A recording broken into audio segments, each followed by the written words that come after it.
اللہ ان کے ذریعے آپ کی حفاظت فرمائے گا، وہ آپ کے خیر خواہ ہوں گے اور آپ کے ساتھ دشمنوں سے مقابلہ کریں گے۔ اس پر رسول اللہ صلی اللہ علیہ وسلم نے ان کی تعریف فرمائی اور ان کے لیے دعائے خیر کی۔ یہ بھی دیکھیے ایک رائے تھی، آپ نے اسے قبول کیا اور مسلمانوں نے میدان جنگ کے شمال مشرق میں ایک اونچے ٹیلے پر ایک چھپر بنا دیا جہاں سے پورا میدان جنگ دکھائی پڑتا تھا۔ پھر آپ کے اس مرکز قیادت کی نگرانی کے لیے حضرت سعد بن معاذ جنہوں نے مشورہ دیا تھا، انہی کی قیادت میں صحابہ کی ایک جماعت انصاری نوجوانوں پر ایک دستے کو منتخب کر کے ان کو مقرر کر دیا گیا۔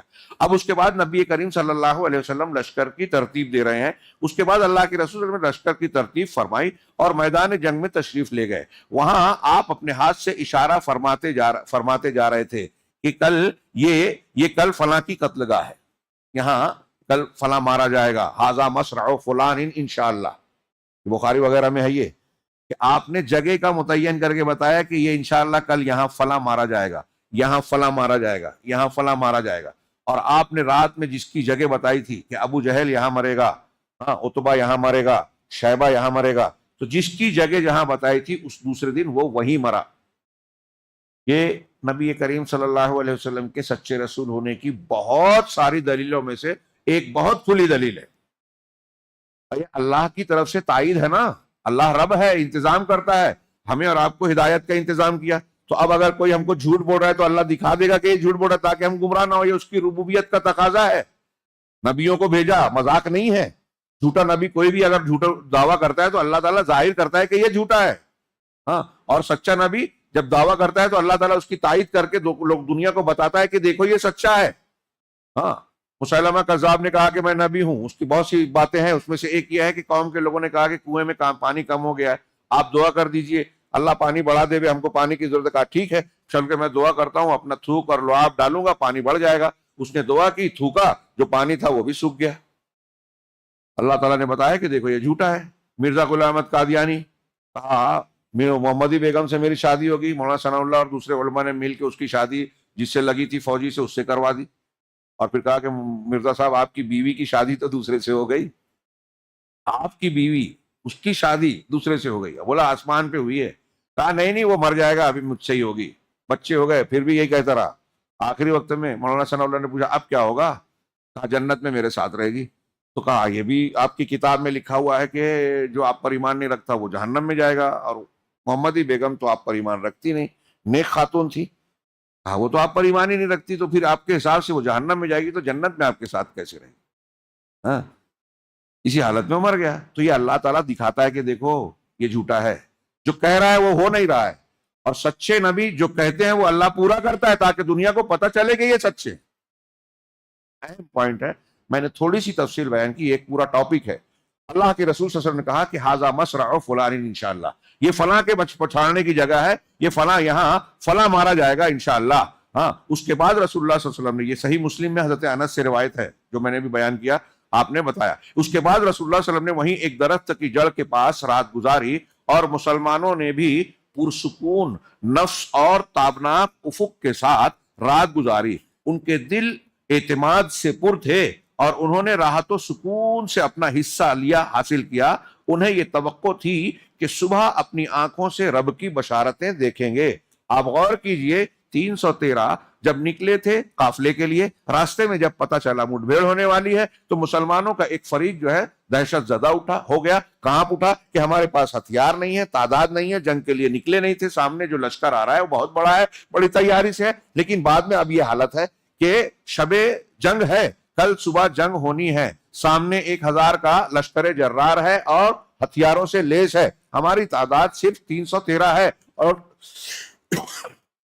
گھوڑے صرف 2 ہیں، ہتھیار کم ہیں، تلواروں کی تعداد بھی حتی الامکان نہیں ہے، تیر بھی بہت زیادہ مقدار میں تعداد میں نہیں ہے۔ ان سب حالات کے باوجود آپ سوچئے کہ ایک آدمی کو، اگر آپ کو ہم کو پتہ چلے کہ کل اس طرح کا مقابلہ ہے تو رات میں نیند آئے گی کیا؟ سکون ملے گا کیا؟ یہ اللہ رب العالمین کا احسان و کرم ہوا، صحابہ کرام کے ایمان کا استحکام، ایمان کی مضبوطی اور اعلیٰ درجہ تھا کہ انہیں یقین تھا کہ اللہ نے جب وعدہ کیا ہے، اور رسول اللہ صلی اللہ علیہ وسلم جب ہم سے وعدہ کر رہے ہیں کہ ہمیں فتح ملے گی، یہاں فلاں فلاں فلاں مارا جائے گا، اور زفران سے چلتے ہوئے کہا تھا نا کہ اللہ نے مجھ سے قرآن کی آیت میں اذ یعدکم احدی الطائفتین، ہاں، جب اللہ دو گروہوں میں سے ایک کا وعدہ کر رہا تھا تو ان وعدوں پر صحابہ کو یقین ہوا. اب رات میں آپ دیکھ رہے ہیں کہ کل جنگ ہونی ہے اور ایسے حالات ہیں، ایسے میں صحابہ کرام آرام سے سو رہے ہیں، سکون اور اطمینان حاصل کر رہے ہیں. یہ کوئی معمولی بات نہیں ہے، یہ خود اللہ کا ایک احسان تھا جو خصوصی طور سے شب بدر صحابہ کرام شرکائے بدر پر اللہ نے نازل کی، اور اس کا ذکر قرآن میں اپنی نعمت کے طور پر کیا. سورۃ الانفال کی آیت جو میں نے شروع میں پڑھی تھی، اِذْ يُغَشِّيكُمُ النُّعَاسَ أَمَنَةً مِّنْهُ، جب اللہ تبارک و تعالیٰ اپنی طرف سے امن اور بے خوفی کی نیند تم پر طاری کر رہا تھا. نعاس اونگ نیند کو کہتے ہیں، بے خوفی کی نیند، یعنی اطمینان تھا آپ کو، تبھی تو نیند آ رہی تھی. تو اللہ تعالیٰ اپنی جانب سے تم پر امن اور سکون کی، بے خوفی کی نیند طاری کر رہا تھا. وَيُنَزِّلُ عَلَيْكُم مِّنَ السَّمَاءِ مَاءً، اور تم پر آسمان سے پانی برسا رہا تھا، بارش ہوئی جیسا کہ ابھی تذکرہ ہوا. ہاں، تاکہ کیوں پانی برسایا؟ لِيُطَهِّرَكُم بِهِ، تاکہ اس کے ذریعے سے تم کو پاک صاف کر دے وے. جسمانی اعتبار سے جو تھکن ہے، بوجھل پن ہے، پسینہ ہے، ہاں، وہ سب صاف ہو جائے، نہا دھو لو تو جسمانی اعتبار سے نشیط ہو گئے، ہاں، سرگرم ہو گئے، مطلب چستی آ گئی. اور وہ لیتا ہے وَيُذْهِبَ عَنْكُمْ رِجْزَ الشَّيْطَانِ، اور تمہارے دل سے شیطان کی گندگی کو، یعنی جو دل میں وسوسہ ڈال رہا تھا کم ہو، خودکشی ہے، ایسا نہیں ہو جائے، یہ تو تم اپنے آپ کو موت کے منہ میں دھکیل رہے ہو، یہ جو جذبے وسوسے آ رہے ہیں یہ بزدلی پیدا کر رہے ہیں. ان وسوسوں کو اللہ نے اس بارش کے پانی کی برکت سے دور کیا، ان کے دل کو مضبوطی دی. وَلِيَرْبِطَ عَلَىٰ قُلُوبِكُمْ، اور تاکہ اور تمہارے دل کو مضبوط کر دے. وَلِيُثَبِّتَ بِهِ الْأَقْدَامَ، اور اس کے ذریعے سے تمہارے قدم جما دے. جب بارش کے پانی سے مٹی جم گئی، ریت جم گئی تو قدم بھی جم. دیکھیے وہاں کہا کہ جسم کو پاک صاف کر لو، نہا دھو لو، تازہ ہو جاؤ گے، اور تمہارے دل میں مضبوطی اور خیالات وسوسے دور ہو جائیں گے. دوسری بات، تمہارے دل مضبوط کر دے اور قدم جما دے، اندر سے بھی مضبوطی اور باہر سے بھی مضبوطی.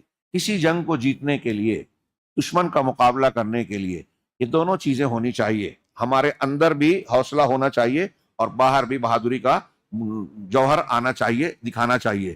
یہ جو رات ہے جس میں یہ واقعہ ہو رہا ہے، یہ جمعہ 17 رمضان کی 17ویں تاریخ بن رہی ہے، جمعہ کی رات تھی. ہاں، 2 ہجری سن 2 ہجری، اللہ کے رسول کی ہجرت کا دوسرا سال.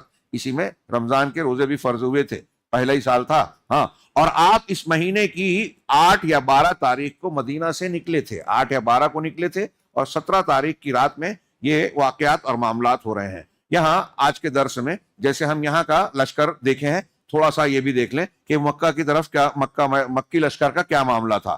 ہاں، دوسری طرف قریش نے وادی کے دہانے کے باہر اپنے کیمپ میں رات گزاری اور صبح اپنے تمام دستوں سمیت ٹیلے سے اتر کر بدر کی جانب روانہ ہوئے. ایک گروہ رسول اللہ صلی اللہ علیہ وسلم کے حوض کی جانب بڑھا. آپ نے فرمایا انہیں چھوڑ دو. یہاں شیخ صفی الرحمان صاحب نے ایک عمومی بات درج کی ہے کہ مگر ان میں سے جس نے بھی پانی پیا وہ اس جنگ میں مارا گیا. بعد میں جو بھی پانی اس حوض سے پینے گیا، ہاں، سب مارے گئے، صرف حکیم بن حزام باقی بچا. یہ بھی صحابی ہیں، بعد میں ایمان لائے، جو بعد میں مسلمان ہوئے اور بہت اچھے مسلمان ہوئے.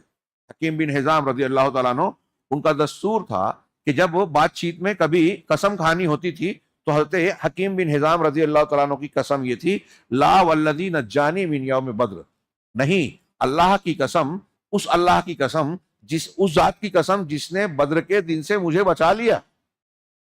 میں بدر میں کافروں کی طرف سے گیا تھا لیکن اللہ نے مجھے بچا لیا اور بعد میں اسلام کی توفیق دے دی، میں بچ گیا. اگر اس دن میں مارا جاتا تو جہنم رسید ہوتا. تو یہ بہت بڑا انعام سمجھ کے اپنی قسم میں اس کا ذکر کرتے تھے حکیم بن حزام. بہرحال جب قریش مطمئن ہو چکے تو انہوں نے مدنی لشکر کی قوت کا اندازہ لگانے کے لیے عمیر بن وہب جمحی کو روانہ کیا. ابھی آپ 2-3 چیزیں سن چکے ہیں. کل کے درس میں ابو سفیان کی بات آئی تھی، گوبر اونٹ کا لید دیکھ کر بتا دیا کہ یہ اس میں جو چارہ ہے وہ یثرب کے اونٹوں کے پیٹ سے جو نکلا ہے یہ یثرب کا ہے، مدینہ کا ہے. ابھی بڈھے کی بات آپ نے سنی، خود نبی کریم صلی اللہ علیہ وسلم کا اندازہ کہ 9 اور 10 اگر اونٹ ذبح ہوتے ہیں تو اس سے ان کی تعداد کا صحیح اندازہ لگا لیا. اب یہاں دیکھیے کہ مکہ والوں نے یہ عمیر بن وہب جمحی کو بھیجا، بعد میں یہ بھی مسلمان ہوئے، کہ جا کے ذرا دیکھ کے اندازہ لگائیے لشکر کا کتنے ہیں. اب ان کے اندازے کو آپ دیکھیے، عمیر نے گھوڑے پر سوار ہو کر لشکر کا چکر لگایا، پھر واپس جا کر بولا کچھ کم یا کچھ زیادہ 300 آدمی ہے۔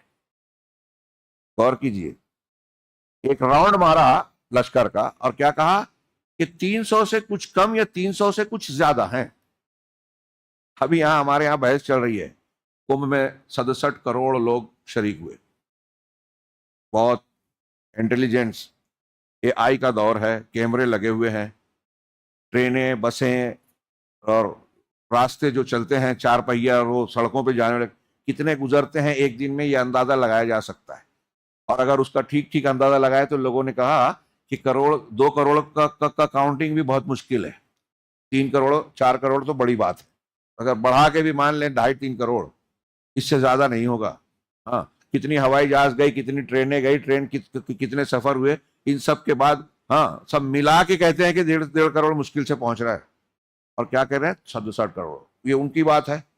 ہمارے یہاں تبلیغی جماعت کا یا مسلمانوں کا بھی کوئی اجتماع ہوتا ہے تو لوگ عجیب عجیب تعداد بتاتے ہیں، کوئی 5 لاکھ بتاتا ہے اور کوئی اسی مجمع کو 15 لاکھ اور کوئی اسی کو 40 لاکھ بولتا ہے۔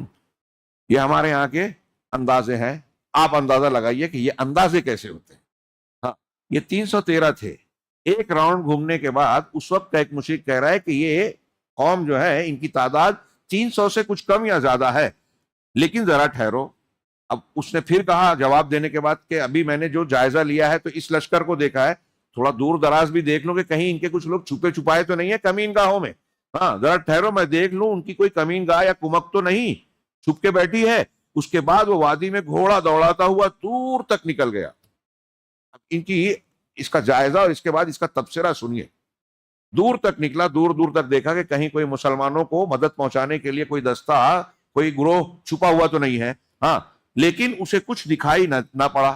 وہ دیکھ کیا ہے کہ کوئی بھی نہیں ہے، بس یہی لوگ ہیں جو ہیں۔ چنانچہ اس نے واپس جا کر کہا اب صرف یہی ہے۔ اب ان کا قیام، اس نے کیا دیکھا کہ کس طریقے سے یہ لوگ صفے باندھ رہے ہیں، کس طریقے سے لڑائی کا جذبہ رکھتے ہیں، اس نے کس چیز سے اندازہ لگایا۔ اس کا جملہ آگے پڑھیے، دیکھیے کہ میں نے وہ واپس آ کر جب قریش اپنی جماعت سے کہتا ہے تو کیا کہتا ہے کہ میں نے کچھ پایا تو نہیں، مجھے کچھ ملا تو نہیں، لیکن اے قریش کے لوگوں میں نے بلائیں دیکھی ہیں جو موت کو لادے ہوئے ہیں۔ ایسی بلائیں میں دیکھ رہا ہوں جس میں موت لدی ہوئی ہیں۔ یثرب کے اونٹ، مدینہ، یثرب کے اونٹ اپنے اوپر خالص موت سوار کیے ہوئے ہیں۔ یہ ایسے لوگ ہیں، یہ جو صحابہ آئے ہیں نا محمد صلی اللہ علیہ وسلم کے ساتھ میں، یہ ایسے لوگ ہیں جن کی ساری حفاظت اور ان کا ملجا اور ماوا خود ان کی تلواریں ہیں۔ یہ اپنے آپ پر اور اپنے ہتھیار پر پورے منحصر ہیں، اور ان کو جان کی بازی لگانے کا پورا جذبہ دکھائی دے رہا ہے، کوئی اور چیز نہیں۔ خدا کی قسم میں سمجھتا ہوں کہ ان کا کوئی آدمی تمہارے آدمی کو قتل کیے بغیر قتل نہ ہوگا، اور اگر تمہارے خاص افراد کو انہوں نے مار لیا تو اس کے بعد جینے کا مزہ ہی کیا ہوگا۔ اس لیے ذرا اچھی طرح سوچ سمجھ لو۔ یعنی عمیر یہ کہہ رہا ہے، خطرے سے آگاہ کر رہا ہے کہ یہ جو مسلمان ہیں ان کو ہلکے میں مت لو، اگرچہ ان کی تعداد اتنی ہی ہے لیکن یہ جان کی بازی لگانے کے جذبے کے ساتھ کھڑے ہوئے ہیں، اور ان میں سے ایک آدمی کو بھی تم اس طرح نہیں مار پاؤ گے کہ وہ پلٹ کر تمہارے کچھ نہ کچھ آدمی کو مار نہ لے۔ اور اگر ایسا ہوگا تو سوچو کہ کچھ نہ کچھ ہمارے سب جو قریبی لوگ ہیں، جو آپس کے بڑے ایک دوسرے سے تعلق رکھنے والے لوگ ہیں، ان میں سے کئی لوگ جب چلے جائیں گے تو زندگی جینے کا مزہ نہیں رہے گا۔ اس موقع پر ابو جہل کے خلاف جو معرکہ آرائی پر تلا ہوا تھا، ایک اور معارضہ کھڑا ہوا۔ یہ آج کے درس کی آخری بات ضرور سنیں، کل مقابلہ ہوگا انشاءاللہ۔ ہاں، اور جس کا مطالبہ یہ تھا کہ جنگ کے بغیر مکہ واپس جائیں۔ ہاں، یہ ایک معارضہ اٹھ کھڑا ہوا۔ اس معارضے میں چنانچہ حکیم ابن حزام، جن کا بھی تذکرہ ہوا اور بعد میں مسلمان ہوئے، حکیم بن حزام نے لوگوں کے درمیان دوڑ دھوپ شروع کی۔ وہ عتبہ بن ربیعہ کے پاس آیا، بڑے سردار تھے، اور ان سے کہا کہ عتبہ، آپ قریش کے ایک بزرگ اور بڑے آدمی ہیں، آج کے موقع پر آپ کوئی ایسا کام کیوں نہ کر لیں جس سے آپ کا نام بھی ہوگا اور قوم کے اوپر ایک بڑا احسان بھی ہوگا۔ تو کہا وہ کیا ہے حکیم، بتاؤ۔ تو کہا کہ علا ابن حضرمی کے جن لوگوں کو سریہ نخلا میں مسلمانوں نے مارا تھا، محمد صلی اللہ علیہ وسلم کے ساتھیوں نے، اس کے خوں بہا دیت کا ذمہ آپ لے لیجئے۔ مطلب ابن حضرمی کا جو بھائی ہے عامر بن حضرمی، علا بن عمرو بن حضرمی کو مارا تھا، عامر بن حضرمی اس کا انتقام لینا چاہتا تھا، اور یہ عتبہ اس کے حلیف تھے۔ تو کہا کہ آپ اس کے حلیف ہیں، آپ اپنے حلیف سے کہیے کہ تمہارے بھائی کو جو قتل کیا ہے مسلمانوں نے، میں اس کی دیت کا ذمہ لیتا ہوں، اور تمہارا جو پیسہ اور مال گیا ہے وہ بھی ادا کر دوں گا، تم اس سے باز آ جاؤ اور قوم سے یہ کہو کہ ہم لوگ جو ہیں وہاں سے واپس چلتے ہیں، کیونکہ ہمارے سامنے جو لوگ ہیں وہ اپنے ہی رشتہ دار اور بھائی بند لوگ ہیں، لہذا بہتر یہ ہوگا کہ ہم مقابلہ کیے بغیر واپس لوٹتے ہیں۔ عتبہ نے کہا مجھے منظور ہے، تم میری طرف سے اس کی ضمانت لو، وہ میرا حلیف ہے ابن حضرمی، ہاں اس کی دیت کا بھی ذمہ دار ہوں اور جو مال ضائع ہوا اس کا بھی۔ اس کے بعد عتبہ نے حکیم بن حزام سے کہا، کہ تم حنظلیہ کے پوتے سے حنظلیہ کے پوت کے پاس جاؤ، کیونکہ لوگوں کے معاملات بگاڑنے اور بھڑکانے کے سلسلے میں مجھے اس کے علاوہ کسی اور سے اندیشہ ڈر نہیں ہے۔ حنظلیہ کے پوت سے مراد ابو جہل تھا، حنظلیہ اس کی ماں کا نام تھا۔ اس کے بعد عتبہ بن ربیعہ کھڑے ہو کر تقریر کی، اب یہ خود سردار ہیں اور اپنے گرد پیش کے لوگوں کے درمیان تقریر کر رہے ہیں، اور کہا کہ قریش کے لوگوں، تم لوگ محمد اور ان کے ساتھیوں سے لڑ کر کارنامہ انجام نہیں دو گے، ہاں خدا کی اللہ کی قسم اگر تم نے انہیں مار لیا تو صرف ایسے ہی چہرے دکھائی پڑیں گے جنہیں دیکھنا پسند نہ ہوگا، کیونکہ تم جن کو مارو گے کوئی تمہارا خالہ زاد بھائی، کوئی مامو زاد بھائی، کوئی سگا بھائی، کوئی فلاں اور فلاں نظر آئے گا، ہاں کیونکہ آدمی نے اپنے چچیرے بھائی کو یا خالہ زاد بھائی کو یا اپنے ہی کنبے قبیلے کے کسی آدمی کو قتل کیا ہوگا، اس لیے واپس چلو اور محمد صلی اللہ علیہ وسلم اور سارے عرب سے کنارہ کش ہو رہو۔ اگر عرب نے انہیں مار لیا تو یہ وہی چیز ہوگی جسے تم چاہتے ہو، اور اگر دوسری صورت پیش آئی تو محمد صلی اللہ علیہ وسلم تمہیں اس حالت میں پائیں گے کہ تم نے ان کے ساتھ وہ سلوک نہیں کیا جو کرنا چاہتے تھے، یعنی برا سلوک نہیں کیا۔ اگر ان کو غلبہ مل گیا تو وہ تمہارے ساتھ، جب تم نے ان کے ساتھ برائی نہیں کی تو وہ بھی تمہارے ساتھ اچھا کریں گے۔ ادھر یہ معاملہ انہوں نے تقریر کی، حکیم بن حزام ابو جہل کے پاس پہنچا تو ابو جہل اپنی زرہ درست کر رہا تھا۔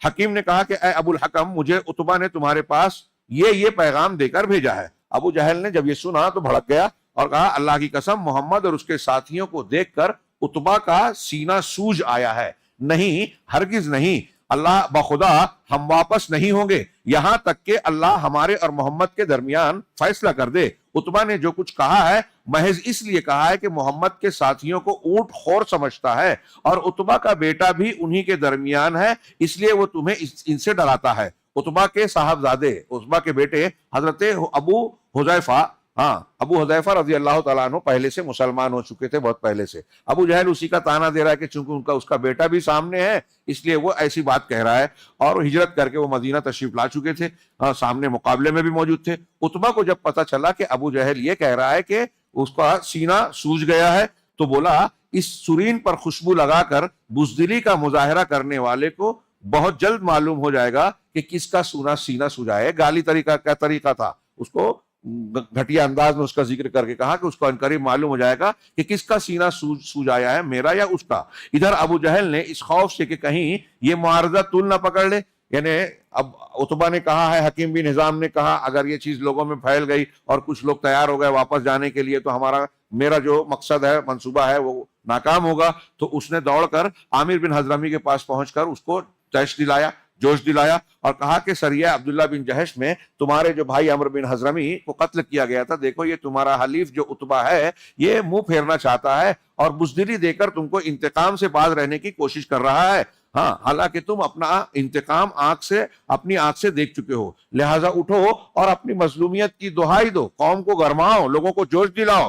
چنانچہ اس پر عامر اٹھا اور اپنے پیچھے کا حصہ سرین کا کپڑا اٹھایا اور تیز چیخنے چلانے لگا، واہ امرا، واہ امرا، ہائے امر، ہائے امر۔ اس پر اس دور میں جو ایک طریقہ کار تھا، ان کی قوم اور قبیلے کے لوگ جو جوش میں آ گئے، گرم ہو گئی اور ان کا ارادہ جنگ پختہ ہو گیا، اور عتبہ نے جس سوجھ بوجھ کی دعوت دی تھی، حکیم ابن حزام نے جو کوششیں کی تھی، سب پر پانی پھر گیا اور اب مقابلے کا بالکل معاملہ طے ہو گیا۔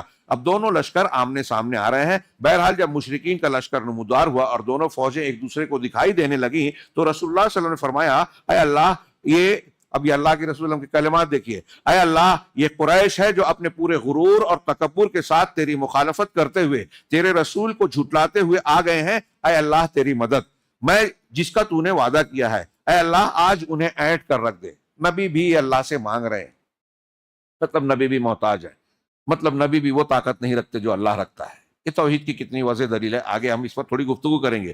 نہیں، رسول اللہ صلی اللہ علیہ وسلم نے عتبہ بن ربیعہ کے ایک سرخ اونٹ پر دیکھ کر فرمایا، عتبہ سرخ اونٹ پر سوار تھا، سرخ اونٹ آج بھی بہت قیمتی مانا جاتا ہے۔ ہاں، 2005 میں نے وہاں کے ایک بدو سے پوچھا تھا کہ ابھی اس کی کتنی قیمت، کہا کہ 6-7 لاکھ ریال کا ایک ہوتا ہے لال اونٹ۔ بہرحال وہ اس پہ سوار تھا، آپ نے دیکھ کر فرمایا کہ اگر قوم میں سے کسی کے پاس خیر ہے تو سرخ اونٹ والے کے پاس ہے، اسی نے کوشش کی تھی کہ واپس لوٹ جاؤ۔ ہاں، اگر لوگوں نے اس کی بات مان لی تو صحیح راہ پائیں گے۔ اس موقع پر رسول اللہ صلی اللہ علیہ وسلم نے مسلمانوں کی صفیں درست فرمائی۔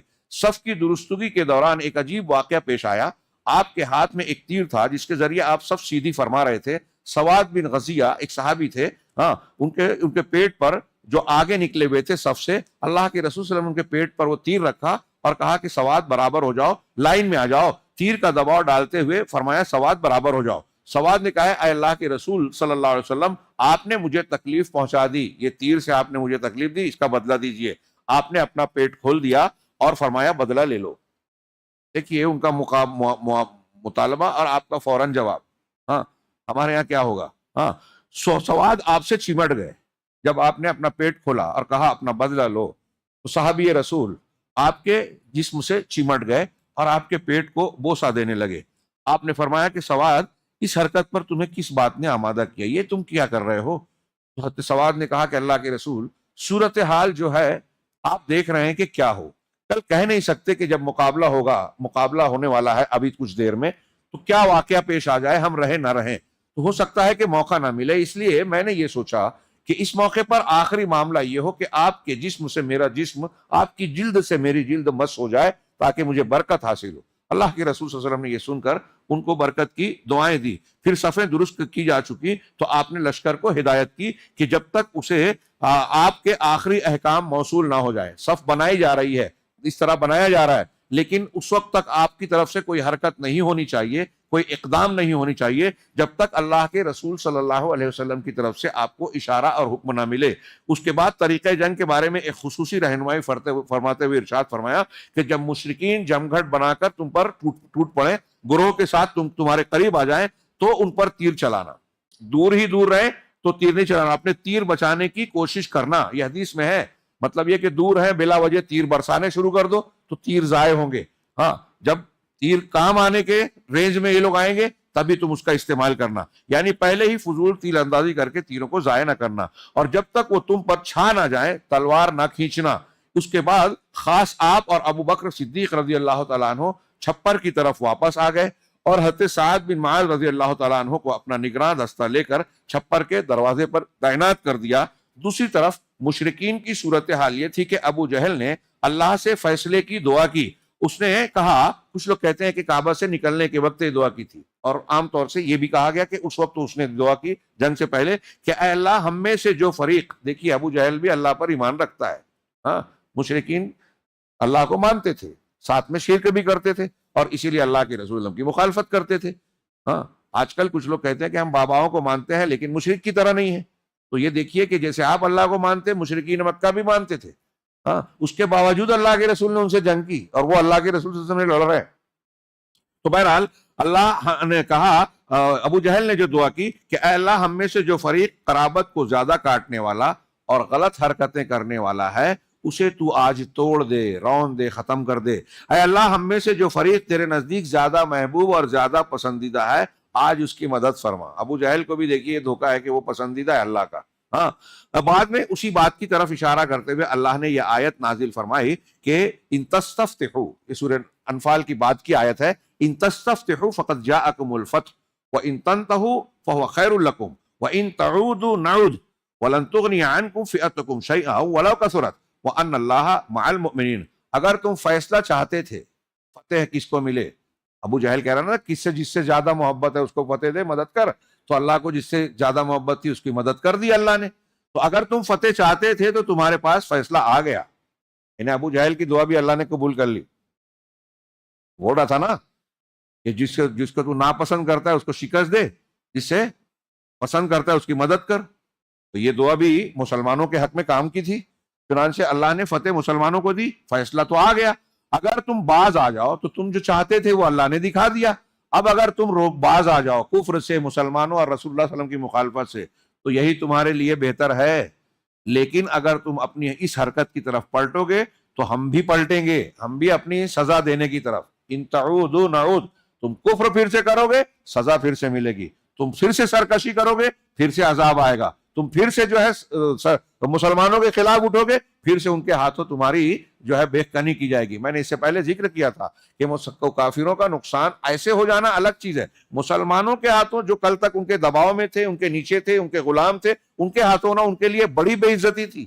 لہذا اللہ تعالیٰ نے اس بے عزتی سے جو عذاب کی شکل میں تھی ان کو دوچار کیا. اور تمہاری جماعت اگر تم پھر سے پلٹو گے اس حرکت کی طرف تو ہم تمہاری سزا کی طرف پلٹیں گے، اور تمہاری جماعت اگرچہ وہ زیادہ ہی کیوں نہ ہو، تمہارا بہت بڑا گروہ ہو جائے کہ اتنی بڑی فوج ہے میرے پاس، میں سپر پاور ہوں، میرے پاس ایسے ایسے ہتھیار ہیں، ہاں یہ تمہارے کچھ کام نہیں آ سکے گا جب اللہ کا فیصلہ ہوگا تو. اور یاد رکھو کہ اللہ مومنین کے ساتھ ہے. یہ ادھر سے میدان جنگ میں ادھر سے یہ تیاری ہوئی، اور مطلب مکہ کا لشکر تیار ہے، ادھر سے اللہ کے نبی صلی اللہ علیہ وسلم نے صف بندی کی اور صحابہ کرام کو ساری ہدایت دے دی. اب چھپر میں گئے، اور اب کل سے انشاءاللہ جو ہم درس پڑھیں گے مقابلہ شروع ہوگا. اللہ رب العالمین ہمیں سیرت نبی صلی اللہ علیہ وسلم کو پڑھنے، اس کے دروس کو حاصل کر کے اس کے مطابق زندگی گزارنے کی توفیق عطا فرمائے، اور اس کے ذریعے دنیا اور آخرت میں کامیابیوں سے نوازے. وآخر دعوانا ان الحمدللہ رب العالمین وصلی اللہ علی نبینا محمد.